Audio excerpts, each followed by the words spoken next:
আমার জীবনের শখ যে আল্লাহ যদি পৃথিবীতে আর কিচ্ছু না দেখায়, কোনো আফসোস আমার জীবনে নেই।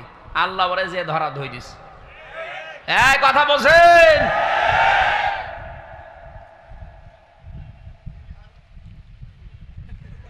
এই লোকটার সম্পর্ক আমি শুনেছি, জেলখানায় থাকতে ওই ছোট হুজুরটা আমার সাথে ছিল, ওই যে রফিকুল ইসলাম মাদানি, 2 মাস ছিল।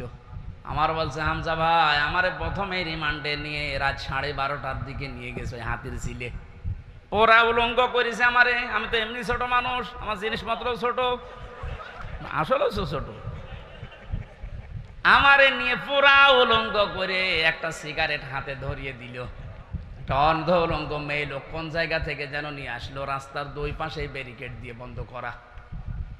এটা কোরআন শরীফ আমার সামনে, একেবারে সত্য বলছি। আমাকে যা বলেছে ওই ফাঁসির কয়েদখানায় তাই বলছি।